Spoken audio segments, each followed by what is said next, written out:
Good evening, everyone. It's nice to be speaking to the wonderful Bethel College community. I'm so honored to have been given the opportunity to do this convocation address.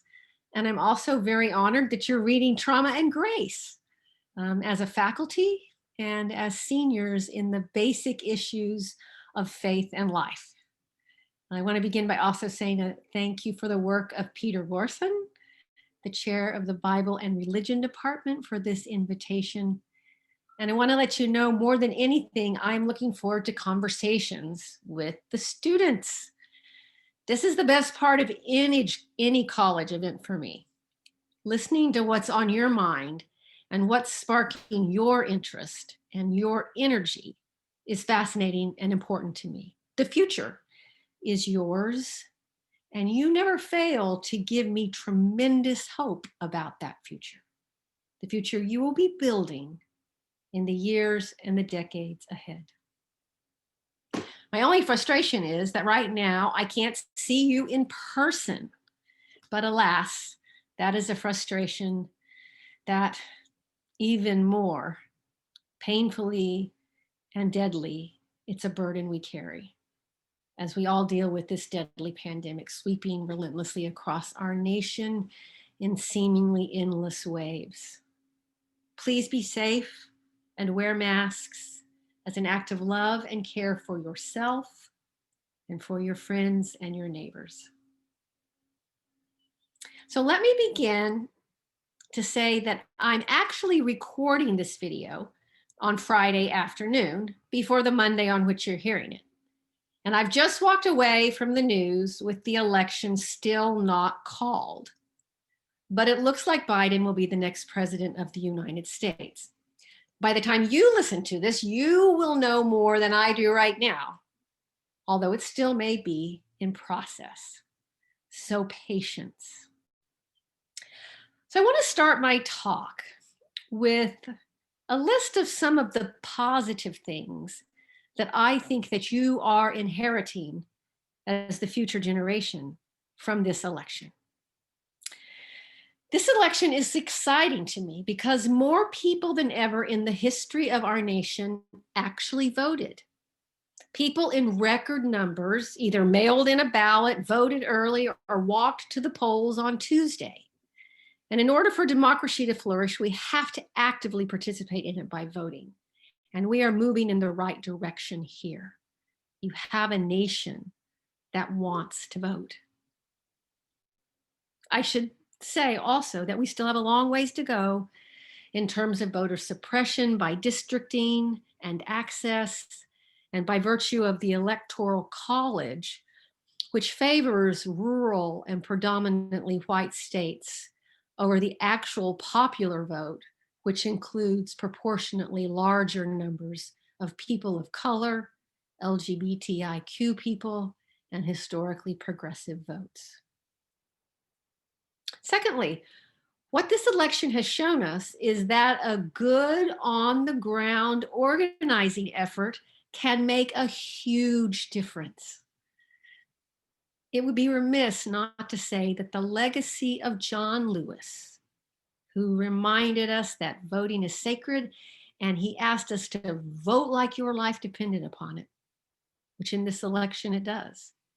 And we're also thankful to the hard work of Stacey Abrams, who, after she narrowly lost the election to be the first Black woman governor in the history of this nation, she didn't go home and pout. She got busy getting out the vote. That mighty woman's team was unstoppable even after they lost, and that made a significant difference in Biden winning the presidency.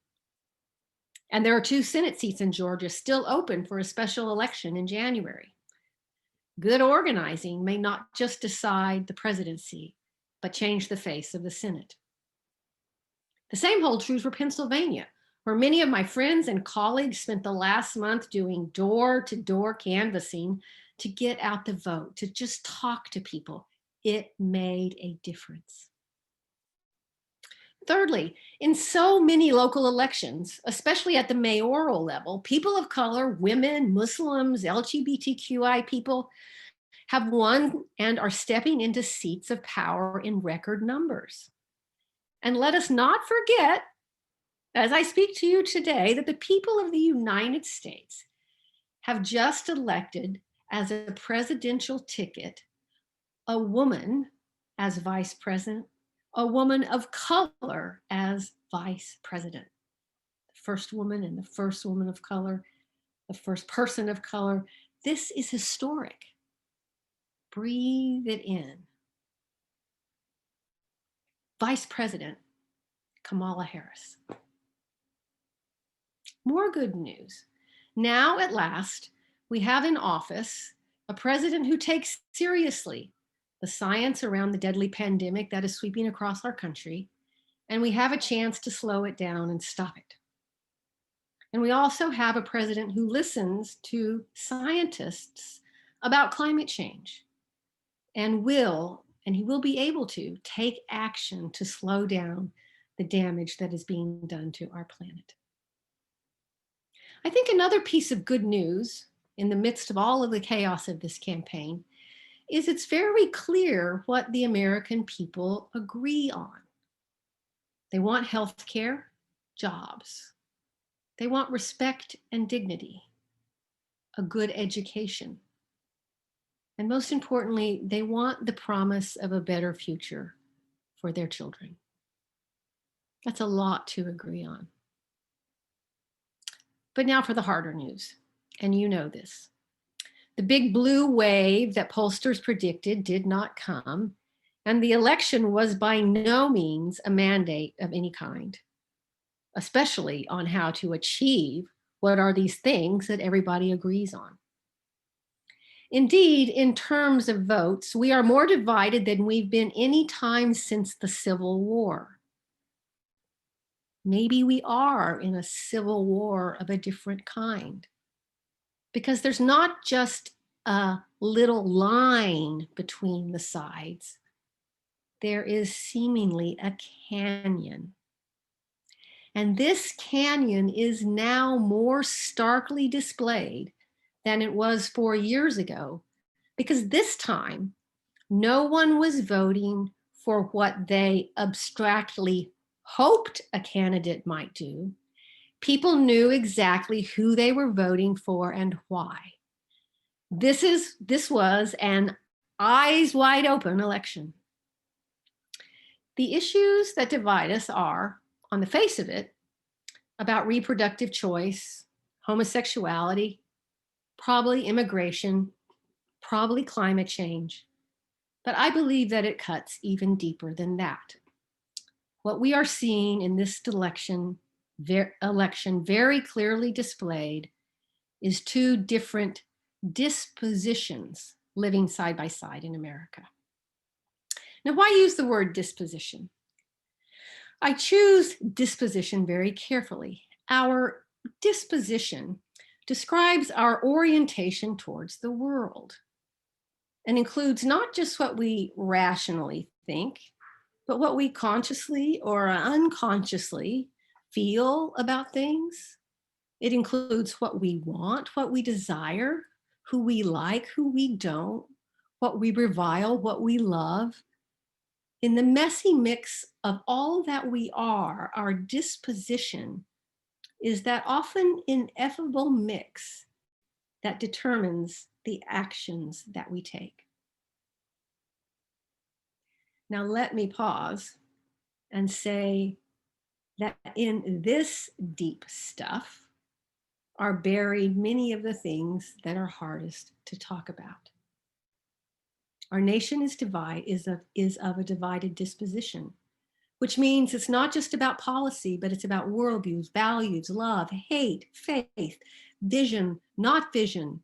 When it's about disposition, it's about the unconscious and the deep place. And if we are in a civil war, it's a civil war of disposition, because it is in these deep places we find things like the legacies of chattel slavery and American Native American genocide, the legacies of white supremacy, and patriarchy, and all the other mucky mess of things still buried deep within us and wreaking havoc. So, having said that, how might I describe for you this evening these divided dispositions? Well, I'm going to make a jump here, and I'm going to talk about the community that I know best, white Christians in America. It's the demographic that I am. Now, you might think if you didn't know America and you didn't know a whole lot about religion, you might think that when it comes to dispositions, all those things that make us up, including the deepest stuff, that a worldview that shares a common faith tradition would tend to make people within that tradition, because it's supposed to go deep, have similar dispositions towards public issues. Now, in this election, what we're seeing is that this is both not true, and yet, in one way, it is also painfully true. It is not true with respect to a shared disposition, insofar as Christians among themselves are extremely divided. You probably see this right here on your own campus. I saw it on my campus at the University of Oklahoma in the early 80s. There were two distinct Christian groups. On the one side, there were the progressive Christians who are always talking about nonviolence, who are very concerned about caring for the poor and the marginal, who put racial equality at the top of their list of problems we need to address this time around. They talk a lot about saving the planet, and they're very democratic, and here I mean small d, in that they tend to want to listen to everybody and try to find some kind of unity. Now, admittedly, this group of Christians can be quite naive at times about what motivates people. And they can close their eyes to their own biases. They can get self-righteous about their own goodness and arrogantly proud of their own rationality. And most importantly, they can easily fracture into many opinion groups about which issues matter most. Then, on the other hand, there are the conservative and larger evangelical Christians who have focused their energies around women's reproductive choice, homosexuality, immigration, and a profound distrust in science, whether it's related to COVID or to climate change. This is also a group of Christians who has not publicly eschewed violence. Not one word. A group of people who have not admitted as Christians that racism is even a problem. And it is a group that tends to see themselves not as fracturing, but as a tightly woven tribe that has the task of saving the world from the forces of evil, which happens to align most of the time with marginal populations. Now, we have to admit, this second group is more organized and more savvy than the first group, and they demand a level of allegiance and conformity that presently makes them the single most powerful force in American politics as a single bloc. They collectively live their convictions. Now, this last point for me is the most salient. This second group has come to dominate the name Christian. They are united and a vast majority. And there has not been a change in their voting patterns after 4 years of Donald Trump. As Christians, they support him. They want an authoritarian, patriarchal, clearly white supremacist, a leader who fans the flames of violence and hatred, and who is jeopardizing his followers' future trust in a legitimate election and transference of power. I have to pause here and say that it's worth noting that the one group that did shift within the Christian community in the US were white Catholics who trended down in terms of their votes for Donald Trump and leaned towards Biden. So I lay this out for you, and I'm going to leave you today with this dispositional religious divide. And I want to talk about it tomorrow in the Q&A. I think it's later tonight. I'm going to talk to you about it in the Q&A. I have to say, I need new ideas about what to do in this context. Until something shifts this dynamic, our whole nation is stuck. But I do want to leave you today with some words of wisdom as you move forward into future political, social, cultural, and personal phrase. Dispositional comments, if you will. First, just because you believe something rationally and firmly, never assume that others will automatically see it the same way you do. We can say especially pollsters. But in order to not assume that people see it the way you do, you need to develop an ability to listen deeply. Second, tell the truth and tell it loud. Don't become a generation that eschews facts or the insights of science and reason. Our rational minds are gifts of God and should be celebrated, not silenced. And tell the truth, most importantly, about the past out of which this nation grew. You have before you now 350 years of truth telling to do about Native American genocide and chattel slavery and Jim Crow, about the founding acts of violence upon which we still stand, and working through that legacy in public. Nothing could be more important. Tell the truth. Fourthly, never take your eye or your heart or whatever means of connection you use to the world around you. Never let it stray from a sense of the whole when you look at the nation. And by doing so, this means always follow a sense of the common good and not just individual tribal platforms. What does this mean?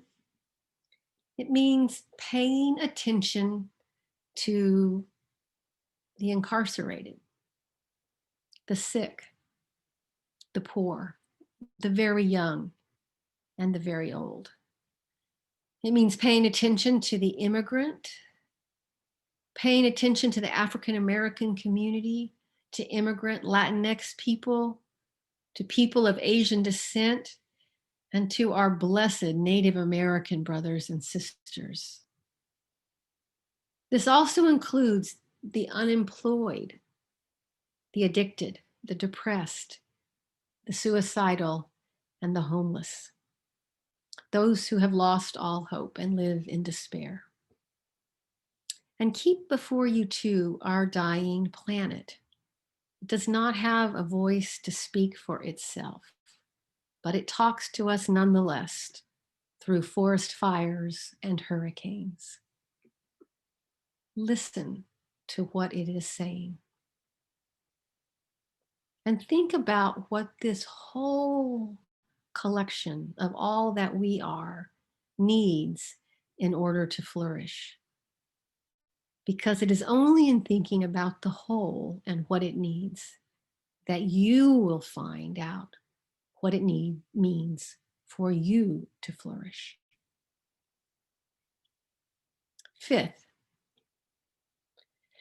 name the fears you have. And you have them, and you will always have them. And when you name them, face them and learn to discern which of these fears are worthy of your energy and which are fears you must learn to let go of, because if you don't do this, these unexamined and indeed unnecessary or unfounded fears will control you.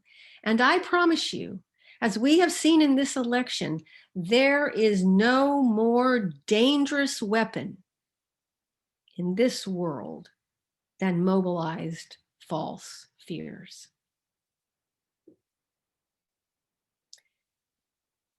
Next, have the courage of your convictions. It's easy to say, isn't it? But I want to say also, never stop looking at those convictions and ask them if they are worthy of your courage. Believe me, for the tasks ahead of you, you are going to need courage like you never imagined. And misplaced courage is worse, in fact, often more deadly than those unexamined fears. And last but not least, I want to say to you today, never stop listening to your music. Never stop singing and dancing and writing poetry and novels and plays. Never stop painting murals and pictures and crafting sculptures and designing cities and innovating creative path forwards. Your powers of imagination are limitless. And when we find ourselves in a stuck moment like we are now, it is your imaginations that have futures that we have yet to even begin to grasp.